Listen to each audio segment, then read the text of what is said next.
kita akan bahas bagaimana cara menghitung gangguan tidak simetris dalam sebuah sistem tenaga. Ini kita sudah punya sistem yang dibahas dalam video sebelumnya.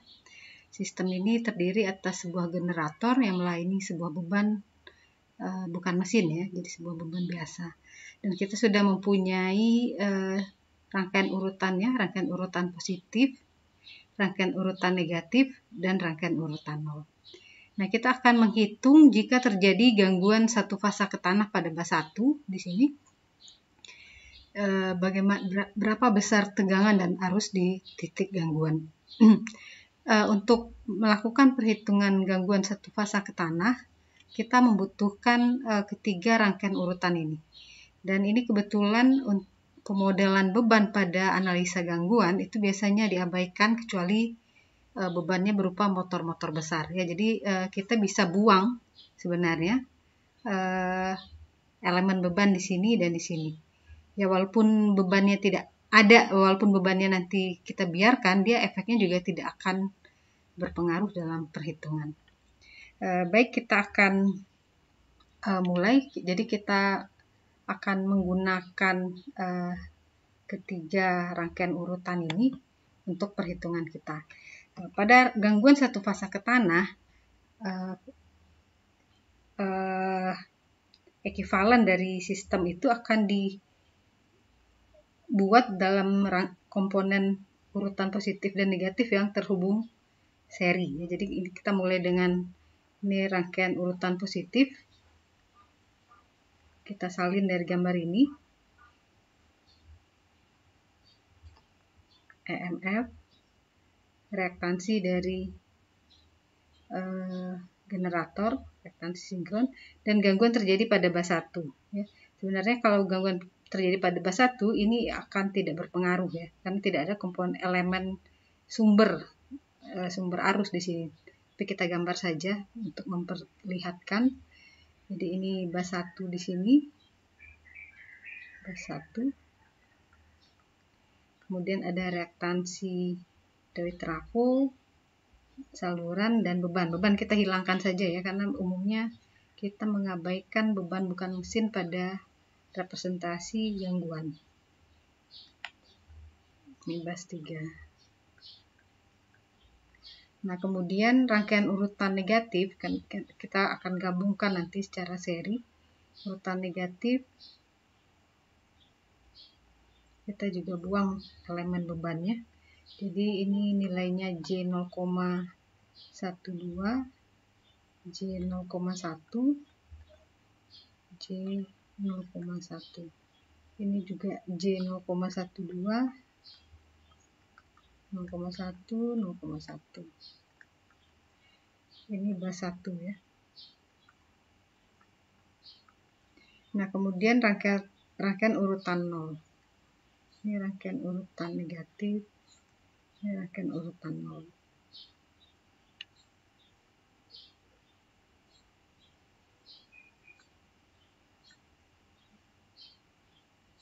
Kita buang juga elemen bebannya. J0,06, J0,1, J0,2. Dan ini bas 1. Nah, ketika terjadi gangguan satu fasa ke tanah pada bas 1 itu sama dengan menghubungkan titik yang mengalami gangguan ke reaktansi urutan berikutnya. Jadi kalau ini reaktansi urutan positif, reaktansi urutan berikutnya adalah urutan negatif, kemudian dari reaktansi urutan negatif ke reaktansi urutan 0. Kemudian dari reaktansi urutan 0 dia akan balik lagi ke reaktansi urutan positif.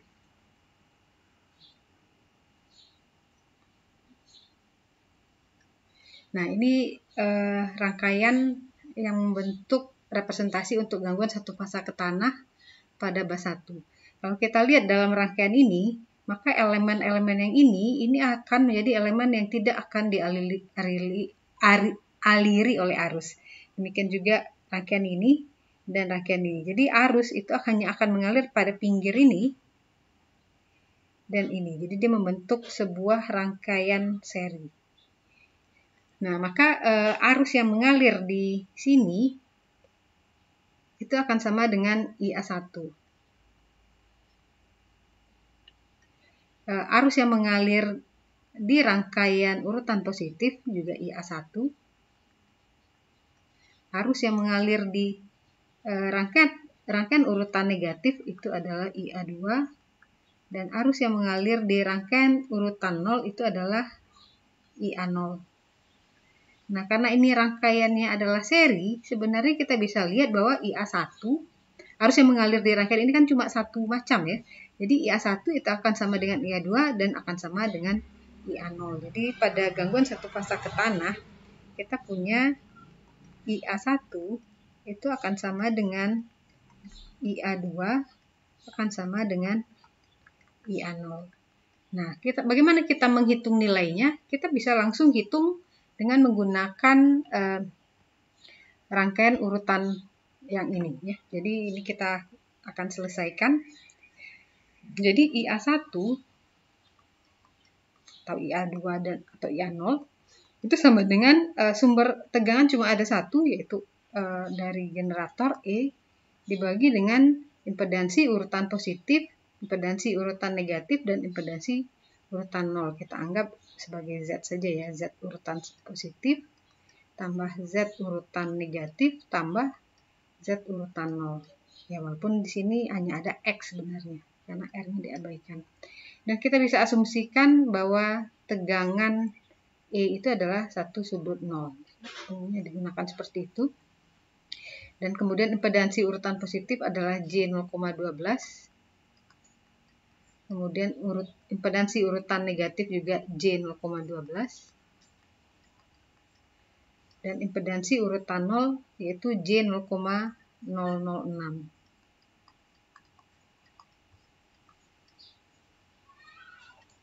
Dengan menyelesaikan hitungan ini, maka akan kita peroleh nilai IA1 sebesar min J 3,33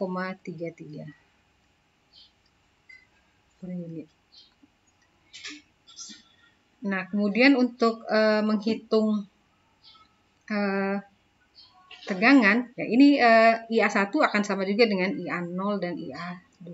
Ya. Jadi IA2 sama dengan juga IA0 sama dengan IA1 itu sama dengan min J 3,333 PU. Nah, kemudian kalau kita ingin menghitung berapa arus yang mengalir pada gangguan ini, itu bisa kita hitung dengan IA1. Oh ya, saya lupa memberitahu, biasanya analisa kita, kalau kita lakukan analisa gangguan satu fasa, maka yang dianggap fasa yang terganggu itu, ini kebiasaan umum ya, jadi fasa yang terganggu yaitu fasa A.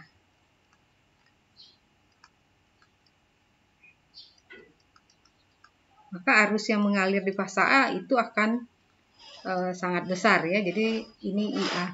Kita akan hitung berapa arus yang mengalir di fasa A itu. Jadi IA sama dengan rumus metode komponen simetris ya. IA itu sama dengan IA urutan positif tambah IA urutan negatif tambah IA urutan 0. Ini silakan dicek lagi di bab komponen simetris. Jadi tinggal kita tambahkan, karena IA1 sama dengan IA2 sama dengan IA3, maka kita bisa sederhanakan lagi persamaannya menjadi 3 IA1 ya. Dan kita peroleh 3 dikali min J 3,33, maka akan kita peroleh nilainya sebesar min J ya, min J 9,999 PU. Jadi hampir 10 PU ya. Nah, ini nilai PU ini bisa kita ganti ke dalam nilai ampere jika kita tahu berapa base dari sistem. Kebetulan soal kita tadi tidak punya base ya. Kita sudah diberikan nilai PU jadi dari sistem, jadi kita nggak bisa convert ini menjadi nilai ampere. Jadi kalau kita mau merubah ke dalam nilai ampere, biasanya kita cari dulu I-base. Nah, I-base, I dasar itu sama dengan KVA dibagi dengan akar 3 KV ya. Jadi kalau berapa base dari sistem, berapa MVA atau berapa KVA, kita jadikan KVA dibagi dengan akar 3, kemudian berapa base tegangannya, maka akan kita peroleh arus dasar. Kemudian arus dasar dikali dengan nilai arus PU, maka akan kita peroleh arus dalam ampere. Nah, ini kita biarkan saja sampai di sini. Nah, kemudian untuk menghitung tegangan pada fasa urutan positif itu, ini kita sebut tegangan ini kita sebut VA1. Tegangan yang ini kita sebut VA2, dan tegangan ini dari rangkaian ya, titik sini ya, ini kan tidak mengalir arus ya, jadi tegangannya akan sama di sini dengan di sini ya. Jadi ini sama dengan VA urutan 0. Nah, VA1 itu akan sama dengan EMF dikurangi arus yang mengalir jatuh tegangan di reaktansi ini. Jadi ini juga sudah ada rumusnya di komponen simetris, tinggal digunakan. Silakan dicek lagi kalau tidak ingat ya. Jadi VA1 itu sama dengan E dikurang IA1 kali Z1 ya. Z1 ini kebetulan Z-nya cuma X. Jadi sama dengan E-nya 1 sudut 0 dikurang dengan IA1 kita tadi min J 3,33. Kemudian reaktansi Z1 yaitu J 0,12.